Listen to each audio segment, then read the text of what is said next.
Hi hello welcome back to my YouTube channel. ഇന്ന് കുക്കറിൽ ഒരു അടിപൊളി ബീഫ് കറിയുടെ റെസിപ്പി നോക്കിയാലോ.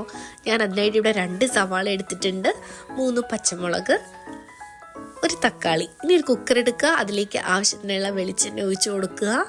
പിന്നെ നമ്മൾ 1 ടേബിൾ സ്പൂൺ ഇഞ്ചി വെളുത്തുള്ളി പേസ്റ്റാണ് ഇട്ട് കൊടുക്കുന്നത്. പിന്നെ കട്ട് ചെയ്ത് വെച്ചിരിക്കുന്ന സവാള ഇട്ട് കൊടുക്കുക. സവാള വഴണ്ട് വരാനുള്ള ഉപ്പിട്ട് കൊടുക്കുക. നല്ലതുപോലെ വഴറ്റിയെടുക്കുക. ഇനി നമ്മൾ കട്ട് ചെയ്ത് വെച്ചിരിക്കുന്ന തക്കാളിയും പച്ചമുളകും ചേർത്ത് കൊടുക്കുക. ഞാനിവിടെ 1 കിലോ ബീഫാണ് എടുത്തിരിക്കുന്നത്. ബീഫ് നന്നായിട്ട് കഴുകി ഡ്രെയിൻ ചെയ്യാൻ വെച്ചിട്ടുണ്ട്. സവാളയൊക്കെ വാടി വരുമ്പോൾ ഇതിലേക്ക് 4 പൊടികളുടെ ആവശ്യമുള്ളൂ. 2 ടേബിൾ സ്പൂൺ മല്ലിപ്പൊടി, 1/2 ടീസ്പൂൺ മഞ്ഞൾപ്പൊടി, 1 ടീസ്പൂൺ ഗരം മസാല, 1/4 ടീസ്പൂൺ കുരുമുളക് പൊടി. കുരുമുളക് പൊടിയുടെ ഫ്ലേവർ ഒത്തിരി ഇഷ്ടമുള്ളവർക്ക് പച്ചമുളകിൻ്റെ അളവ് കുറച്ചിട്ട് കുരുമുളക് പൊടി കൂടുതലായിട്ട് ഇട്ട് കൊടുക്കാം.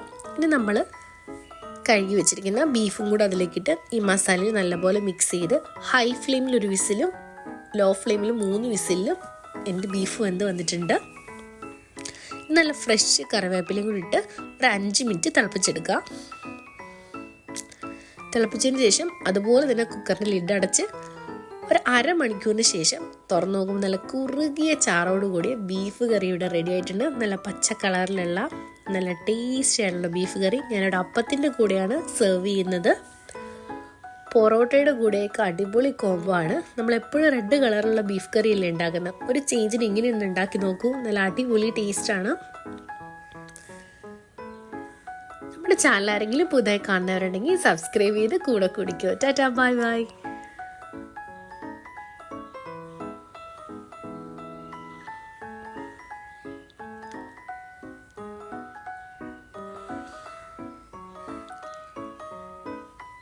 These brothers my guys.